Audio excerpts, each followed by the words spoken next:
Pro triunfo do mal, basta que os bons não façam nada. Essa frase era dita pela Patrícia e ela vivia isso todos os dias. Oi gente, eu sou a Ali do canal Inafiançável e eu trago o caso de crimes reais toda semana. O caso de hoje ele é muito especial.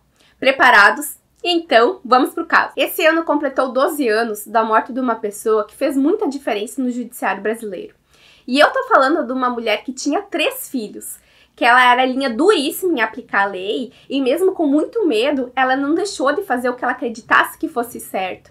E eu tô falando da ex-juíza de direito, a Patrícia Lourival Acioli, que foi assassinada com 21 tiros na porta dessa casa em Piratininga, Niterói, no Rio de Janeiro. A Patrícia, ela era carioca e ela nasceu em 14 de fevereiro de 1964 e ela sempre foi muito inteligente. Ela era aquela mulher guerreira, batalhadora, sabem? E ela tinha um senso de justiça e uma humanidade que poucas pessoas têm. E então, ela decidiu se tornar bacharel em Direito e ela se formou na Universidade do Estado do Rio de Janeiro. A carreira dela começou como defensora pública e depois ela acabou prestando concurso público para a magistratura. E então, desde 1999, ela atuava na 4ª Vara Criminal da comarca de São Gonçalo, lá no estado do Rio de Janeiro. E a Patrícia, ela era conhecida por ser linha dura na atuação dela como juíza. Ela trabalhou por 12 anos em uma vara criminal, então vocês já podem imaginar tudo que essa mulher já viu. Ela julgou muitos, mas muitos casos de homicídio, muitos casos de tráfico e vários casos de policiais que integravam organizações criminosas, que é a tão conhecida milícia lá do Rio de Janeiro. Com certeza vocês já ouviram falar sobre ela, né? E em 2009, o Ministério Público, ele iniciou um trabalho de análise de dados de autos de resistência, que eram lavrados na comarca de São Gonçalo. E esses autos, eles são feitos quando a polícia vai deter uma pessoa, e eu também não sei se esse é o termo certo que se usa, tá? E ela acaba resistindo à prisão.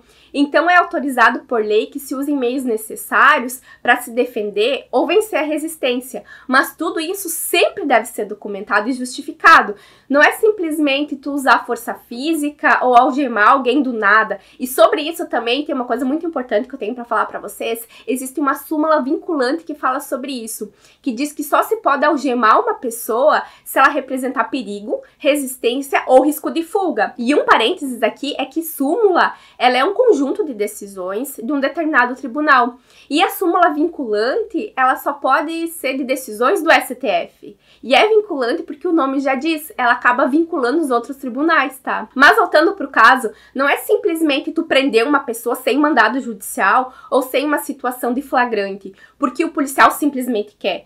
Pelo menos não é assim que deveria ter sido. E antes que alguém apareça aqui nos comentários me xingando, eu não tô falando que a polícia ela é corrupta, a instituição, ou que todos os agentes cometem crimes. Não! O caso que eu tô falando hoje, ele diz respeito a um grupo específico de policiais, tá? E com o tempo, o Ministério Público, ele acabou percebendo que a quantidade de autos de resistência que eram feitos pela Polícia Militar era muito grande. Então, para investigarem isso, foi instaurado um procedimento junto com a Polícia Civil para analisarem tudo o que estava acontecendo. E o que eles descobriram foi muito sério.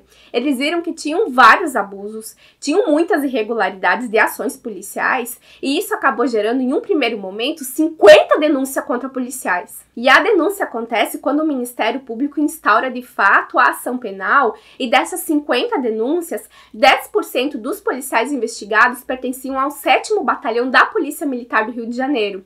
E quando eu falar de batalhão durante o caso, é esse que eu vou estar me referindo, tá? E então acabou sendo determinado o afastamento de alguns agentes policiais do patrulhamento de rua e nos casos mais graves era determinada a prisão deles.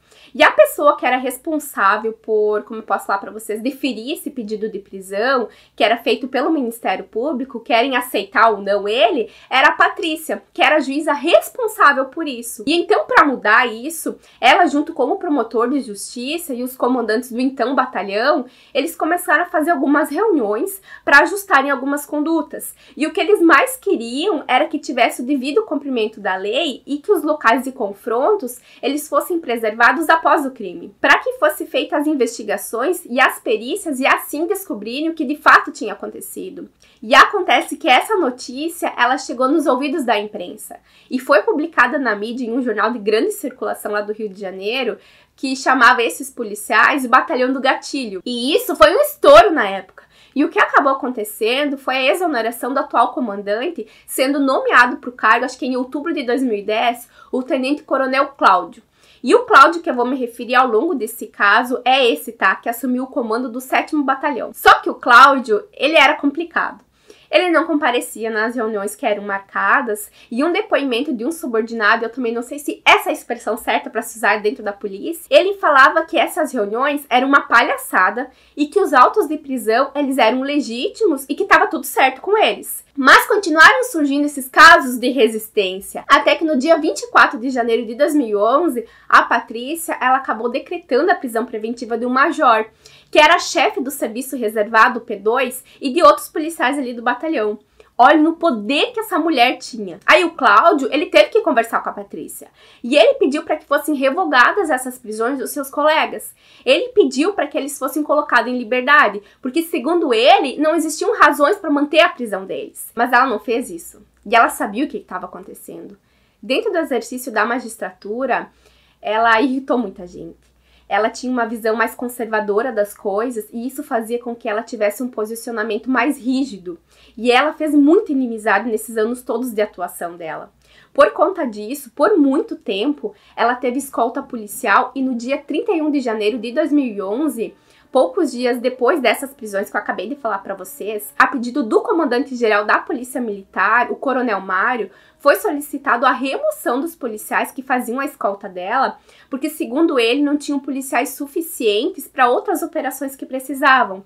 E ele precisava desses agentes que eram responsáveis pela segurança da Patrícia, para que eles atuassem no Complexo do Alemão. E para quem não sabe, é um bairro do Rio de Janeiro que abriga um dos maiores conjuntos de favelas que tem no estado. Com esse pedido, o Tribunal de Justiça do Rio de Janeiro acabou autorizando então que apenas um policial ficasse para a segurança dela. E ela achou que somente um policial não fazia diferença nenhuma. E ela acabou dispensando ele. E uma das coisas assim, mais revoltantes desse caso é que no final esses policiais, eles nem foram para Alemão. Eles acabaram sendo deslocados para as outras unidades administrativas. Então ela acabou ficando sem nenhuma escolta. Ela ficou totalmente vulnerável. E essa decisão do Tribunal de Justiça colocou um alvo nas costas dela. Bem, na verdade, foi isso que fizeram. E a Patrícia, ela tinha muito medo. Ela sabia que as decisões dela, como juíza, mexiam com muita gente perigosa. E ela não se sentia segura em lugar nenhum. E ela também já tinha sido ameaçada de morte várias vezes e ela já tinha escapado de 2 emboscadas. Até que no dia 11 de agosto de 2011, às 23h50, quase meia-noite de uma sexta-feira, quando a Patrícia retornava do trabalho, ela foi morta na porta dessa casa com 21 tiros. Foi uma rajada de disparos. Ninguém entendeu o que estava acontecendo e o medo acabou tomando conta da vizinhança. Mas tinha uma pessoa que tinha escutado ela chegar em casa, que era o seu filho mais velho. E quando ele chegou no carro e viu toda aquela cena com a mãe dele, ele acabou ficando desesperado. E ele tentou tirá-la dali, mas não tinha mais nada que podia ser feito. No primeiro momento, já se desconfiava que o crime ele poderia ter sido cometido pela função que ela exercia como juíza. E logo depois disso, a polícia ela efetuou a prisão de Wanderson Silva Tavares, que era chefe de milícia de São Gonçalo. Ele tinha sido preso no estado do Espírito Santo. E com ele tinha uma lista de 12 autoridades marcadas para morrerem e nessa lista estava o nome da Patrícia. E na investigação, logo no início dela, a perícia acabou constatando que os projéteis de bala da cena do crime eram todos de uso restrito da polícia. E a investigação foi mostrando que o Wanderson, pelo menos em primeiro momento, ele não teria nada a ver com a morte dela. Junto com isso também foram analisadas as câmeras de segurança do trajeto que ela fez naquela noite do fórum até a sua casa. E nas filmagens acabaram percebendo que ela tinha sido seguida por um Fiat Palio e depois por uma moto com 2 ocupantes. E bem perto da casa dela, a moto acabou ultrapassando o carro dela e esperou ela chegar. E ela não teve tempo nem de desligar o carro e abrir o portão, que os 2 homens desceram da moto, eles efetuaram os disparos nela. E logo em seguida, eles sumiram. A Polícia Civil, que ela é responsável pelos inquéritos policiais, não analisou apenas as imagens a partir do assassinato dela, mas de vários dias anteriores à morte dela. Foi uma mega operação.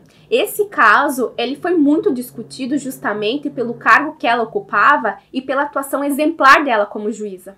E naquela sexta-feira à tarde, no dia em que fizeram essa covardia com ela, a investigação acabou percebendo que tinha um homem estranho porque ele estava por ali. Ele estava de boné e óculos escuros e ele se vestia de um jeito assim muito discreto, como se ele não quisesse ser identificado, como se ele não quisesse chamar a atenção de quem estava por ali. E ele estava caminhando por uma ponte que dava acesso ao condomínio que a Patrícia morava. E já nos primeiros dias de investigação, começaram a aparecer informações de que o crime poderia ter sido cometido por policiais militares do 7º Batalhão. Porque a Patrícia, ela já tinha autorizado a prisão de vários policiais dali e naquela mesma tarde, no dia do crime, ela tinha decretado a prisão preventiva de quase todos os integrantes do GAT, que é uma guarnição que pertencia a esse batalhão, que era chefiado pelo Tenente Daniel. E guardem esse nome, ele é muito importante. E, inclusive, havia um mandado de prisão contra ele também, que tinha se despedido naquela tarde. A história desses dois, desse Daniel e da Patrícia, ela começou há muito tempo. 20 anos antes, durante uma partida de futebol no estádio do Maracanã. E teve um tumulto de torcidas ali, e na época ela ainda era defensora pública. E o Daniel, ele era comandante da força de choque da polícia. E naquele calor todo de jogo, eles tinham discutido. E o pior de tudo, os dois tinham se dado voz de prisão por desacato. E esse caso foi parar na delegacia. Eu só não consegui informações do que teria acontecido depois disso. E tem uma coisa muito importante que aconteceu antes do assassinato dela, que eu preciso falar pra vocês. A Patrícia, ela tinha decretado 2 prisões de 2 policiais, o Carlos e o Sami. Em junho de 2011, um jovem que se chamava Diego, ele foi morto em uma ação policial com um tiro de fuzil por supostamente resistir a uma prisão durante a operação do GAT, a guarnição do 7º Batalhão que eu falei para vocês antes, no Complexo do Salgueiro. As investigações, elas concluíram que o Diego, ele não era traficante e ele não tinha resistido a nada. Mas sim que ele tinha sido vítima de um tiroteio que começou na comunidade quando as viaturas chegaram para atender uma ocorrência. Naquele momento, ele tinha ido levar a sua mãe em um ponto de ônibus e ele foi baleado quando ele tentava se esconder para se proteger. Eu não consigo imaginar como deve ser difícil para as pessoas morarem num lugar assim, onde o tempo todo elas têm medo. Tem medo da polícia, que não deveria ter, que a polícia deveria proteger, né? De traficante e tudo mais, assim, deve ser muito difícil ser morador dessas comunidades. E depois que eles foram presos, surgiu uma testemunha, a Daniele, que disse que após esse fato da morte do Diego, os policiais do GAT, eles ficavam ameaçando as pessoas lá da comunidade, ficavam tocando terror mesmo para quem fosse depor contra eles, colocando medo, né? E ela acabou sendo inserida no programa de proteção a testemunhas por causa desse depoimento dela. Mas infelizmente a sua família não foi. Como repressão, no dia 31 de julho de 2011, dias antes da morte da Patrícia, o filho da Daniele, ele foi morto em uma ação policial por supostamente resistir à prisão e não colaborar com a polícia. No inquérito foi constatado que ele tinha sido vítima de uma emboscada, que ele tinha sido brutalmente torturado e tinha sido morto por um tiro de fuzil. E eu sei que essa história, ela pode parecer um pouco deslocada do caso, mas eu precisava trazer essa informação para vocês. Tudo isso aconteceu dias antes da morte da Patrícia. E um dos policiais que pertenciam a esse batalhão, o Carlos e o Sami, eles acabaram sendo presos por isso. E essa informação, ela é muito importante porque diante de tudo isso, no dia do assassinato da Patrícia, foi constatado que o Tenente Daniel, o que teve a briga com ela lá no estádio, e o Cabo Sérgio, colegas do Carlos e do Sami, estavam aos arredores do fórum por ali, um pouco antes de começar a perseguição que acabou resultando na morte da Patrícia. Um mês antes do homicídio dela, os dois, o Daniel e o Sérgio, junto com outro policial, o Jefferson, tiveram várias ligações telefônicas. E depois do assassinato do filho da Daniele, essa moça que estava no programa de testemunhas, foram expedidos vários mandados de prisão pela Patrícia, autorizando as buscas e apreensões na casa do Sérgio, esse policial que acabei de falar para vocês, que estava com o Daniel aos redores do fórum, e na residência do Júnior, que era outro policial ali do batalhão. E na do Sérgio foram encontrado o mesmo tipo de munição que foi usado na emboscada do filho da Daniele, e na do Júnior, 23 mil reais em espécie, que estavam lá num cantinho, assim, deixado de lado, tudo declarado. Não, né? Acho que não. E eu sei que esse caso ele pode parecer confuso, porque é muito policial envolvido, mas prestem atenção nisso.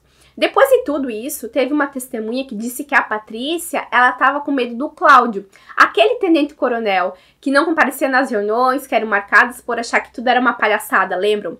Que a Patrícia tinha medo dele e achava que ele queria matar ela. As coisas, elas estavam ficando cada vez mais difíceis, porque ela estava desconfiando que um dos seus filhos, o que acabou encontrando ela baleada, estava sendo perseguido durante o caminho até a escola. E na tarde que a Patrícia foi morta, descobriram que tinha um policial que se chamava Henderson, que pertencia a outro batalhão, mas que estava sempre por ali, e que ele estava junto com o Daniel e o Sérgio aos arredores do fórum. Até aí, por ele estar lá, ok. É muito comum os policiais estarem ali pelo fórum porque eles vão depor nas audiências. Mas acontece que descobriram que o Henderson, ele tinha atendido uma ocorrência na casa da Patrícia. E então ele sabia onde ela morava. E a residência dos juízes e promotores, por motivos óbvios, elas não são divulgadas. Então, se tinha alguém que teria contado onde ficava a casa dela, poderia ter sido ele. E essas informações, além das câmeras de segurança, a Polícia Civil conseguiu autorização para quebra de sigilo telefônico de todo esse povo aí.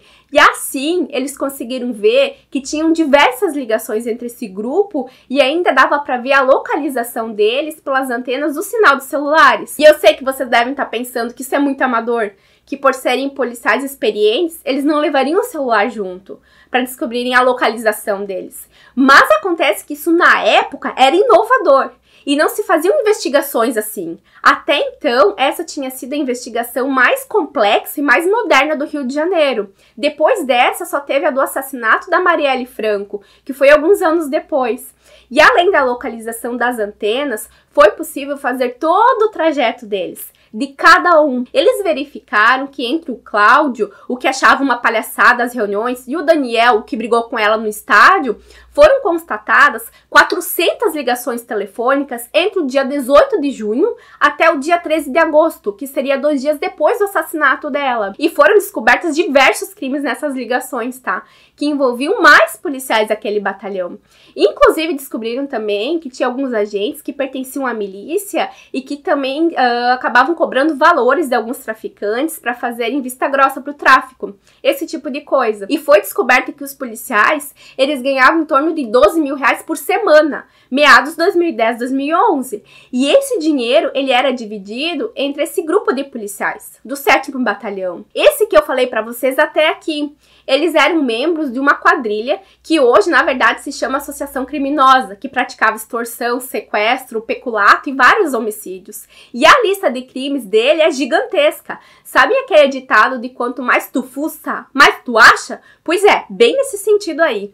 E esse dinheiro que eles recebiam da propina e do armamento que vinha disso, acabou sendo chamado de espólio de guerra, que foi a que acabou financiando o assassinato da Patrícia. E a investigação, ela foi descobrindo tanta coisa, que cada vez mais se tinha mais certeza que todos esses policiais que eu acabei de falar para vocês até agora, ou tinham planejado, ou tinham participado efetivamente da execução da Patrícia. E não se tinha mais dúvidas disso. Eles queriam só saber a participação real de cada um nesse crime. A ideia inicial desses policiais era a contratação de alguém para matarem ela, mas eles acabaram desistindo, porque seria muito difícil encontrar alguém que fizesse isso e que ficasse com a boca calada, que não contasse isso para ninguém. Então o crime teria que ser planejado e executado só por esse grupinho ali. Como tinham muitos policiais que estavam presos e tinha mais mandados para serem cumpridos, eles acabaram escolhendo aquele determinado dia. Eles sabiam que tinham mandados contra eles e que logo seriam presos e acabaram decidindo fazer isso antes que eles fossem. O Daniel, que brigou com ela no Maracanã, ele acabou sendo preso logo depois por causa desses mandados que a própria Patrícia tinha autorizado na tarde da sexta-feira antes dela ser morta. E depois da análise de dados de mais de 13 milhões de celulares que estavam entre o fórum e a casa dela naquela noite, e diversas imagens de seguranças, vários depoimentos, foram decretados no dia 10 de outubro de 2011 a prisão de 11 policiais envolvidos na morte da Patrícia. Por isso que de tanto nome, era muita gente que estava envolvido. Eram todos esses que eu acabei de mencionar para vocês ao longo do vídeo e de mais 3 policiais. O Wanderson, aquele traficante que tinha a lista com o nome da Patrícia, que foi preso lá no Espírito Santo, lembram? Foi comprovado que ele não tinha nenhum envolvimento nesse caso. E por se tratar de um crime que ele é doloso contra a vida, que é quando se tem a intenção de matar uma pessoa ou se assume o risco de produzir o resultado morte, como eu já trouxe para vocês em vários outros casos, esses crimes eles são julgados pelo tribunal do júri, na justiça comum. E quando um militar comete um crime militar, em regra, ele é julgado pela justiça militar. Mas tem algumas ressalvas de quando a vítima ela é civil. Por isso que todos esses casos de investigação dos autos de resistência eram processados e julgados na vara que a Patrícia trabalhava, e não pela justiça militar. E quando um militar ele comete um crime militar, em regra, ele é julgado pela justiça militar. Mas tem algumas ressalvas de quando a vítima ela é civil. Por isso que todos esses casos de investigação de autos de resistência eram processados e julgados na vara que a Patrícia trabalhava, e não pela justiça militar, entendem? E além disso, quando o crime contra a Patrícia foi cometido, os policiais, eles não estavam em serviço. E por isso que o homicídio da Patrícia, ele não foi julgado pela justiça especializada, que é militar. Nesse ponto, eu só vou fazer um apontamento para vocês que ele é um pouquinho mais técnico, tá? Nesse caso da Patrícia, como a gente viu, os réus, eles usaram as armas da polícia militar para cometerem o crime.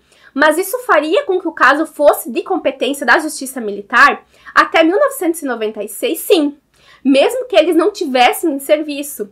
Isso porque a lei da época previa que eles seriam julgados pela justiça militar, pelo fato de uma arma usada no crime ser de propriedade da corporação. Depois, acabou acontecendo uma mudança no Código Penal Militar e que passou a prever que o fato de usar a arma da PM para praticar algum crime por si só não faz o crime ser julgado pela justiça militar. É bem complexo, né? Eu confesso para vocês que não é fácil de entender essas regras, nem para quem é formado em direito, assim, é bem complicado. E tem mais algumas diferenças, tá? Mas com essas informações já dá para você ter uma noção de como isso funciona. E eu também não quero que vocês deixem de assistir o vídeo ou se inscreverem aqui no canal por causa dessas informações mais técnicas. E eu quero que vocês fiquem comigo aqui até o final, porque fica chato, né? E então a investigação, ela acabou determinando que o Daniel, o que brigou com ela lá no estádio, e o Sérgio, o que estava com ele aos redores do fórum naquela tarde, foram os responsáveis por conduzirem a moto e efetuarem os disparos contra a Patrícia. O Cláudio, que é aquele que dizia que as audiências eram uma palhaçada, ajudou no planejamento do crime. E como superior hierárquico deles, ele não tinha feito nada para impedir que o crime acontecesse. Para vocês terem uma ideia da participação dele, em uma das ligações telefônicas feitas com o Daniel, ele disse que matar ela seria um favor que fariam para ele. E para o crime ser possível, também tiveram a participação de mais PMs, do Jefferson, do Júnior, do Giovannis, do Charles e do Alex. Esse Giovannis foi quem estava dirigindo aquele Fiat Palio que apareceu junto com a moto perseguindo a Patrícia. Os outros, eles foram responsáveis por conseguir os veículos que eram adulterados, incluindo o armamento que foi usado no crime, vindo daquele espólio de guerra que eu falei para vocês antes, lembram? O Carlos e o Sami, aqueles policiais que já estavam presos pelo homicídio do Diego, o filho da Daniela, aquela moça que estava no programa de proteção a testemunhas, lembram? Também foram denunciados pelo Ministério Público porque eles ajudaram a planejar a morte dela. E o Anderson, aquele que sabia onde a Patrícia morava e mostrou a residência dela naquela tarde, também respondeu pelo crime. Eu tinha preparado para vocês um textinho, assim, bem bonitinho, tá? Onde eu explicava e trazia as penas de cada um deles e os crimes que cada um tinha sido condenado. Mas ficou muito chato. Ficou pesado, sabe? Tinha muita informação e eu não sei se isso interessa para vocês. Então eu vou deixar aqui embaixo nos comentários os números dos acordos, que foi da onde eu tirei essas informações, para eventualmente quem tem interesse dar uma olhada, tá? E eu só vou trazer aqui ainda que o Anderson, ele teve a pena mais baixa, tá? Porque os jurados acabaram entendendo que ele não participou do crime efetivamente. Então ele foi condenado por um crime que se chama de violação de sigilo profissional, porque ele nunca deveria ter revelado o endereço dela. E tem outra coisa, a gente não pode esquecer que ele foi junto no carro para mostrar onde era o endereço dela, naquela tarde, lembro? Então dizer que ele não sabia do crime, bom, é bem difícil, né? Teve também delação premiada nesse julgamento, só um deles que acabou não ficando no regime inicial fechado, e uma das coisas que causa muita indignação até hoje, principalmente dos familiares, é que o Daniel e o Sérgio, condenados na esfera penal, depois de 12 anos, ainda recebem as suas remunerações do estado do Rio de Janeiro. É país bom, né? E ainda eles estão no quadro da PM. Eles não foram expulsos. O Cláudio, ele recebe quase 40 mil reais mensais e o Daniel um pouco mais de 10 mil. Pelo menos desde a última vez que eu apurei essas informações, tá? Eles ainda estavam recebendo. E mesmo que eventualmente eles não estejam mais, eles receberam essa remuneração durante muitos anos. E eu vou ficar quieta agora porque eu tô sem advogado no momento. A Patrícia, ela acabou ganhando várias homenagens póstumas de diversos órgãos pela sua honradez e dedicação exemplar. Mas o que isso adiantou? Lutar contra um sistema é muito difícil. Ela pagou com a própria vida dela. São poucos os que têm coragem de lutar e bater de frente com tanta injustiça, com tantos crimes que acontecem todos os dias. E eu não sei se tem alguém que realmente se sente totalmente seguro. Eu acho que isso é impossível que aconteça. Em 2009, o Tribunal de Justiça do Rio de Janeiro condenou o Estado do Rio de Janeiro a pagar à família da Patrícia uma indenização milionária porque o Estado teve responsabilidade civil no que aconteceu com ela, por ter tirado a escolta dela e tudo mais. Ela teve uma grande atuação no crime organizado. Ela era brilhante. Vocês conheciam esse caso? Vocês se lembram dele? Como ele foi amplamente divulgado na mídia quando tudo isso aconteceu? E hoje eu fico por aqui. Eu agradeço muito quem ficou comigo até o final. E não se esqueçam de curtirem esse vídeo, se inscreverem aqui no canal. Beijos, até logo, fui!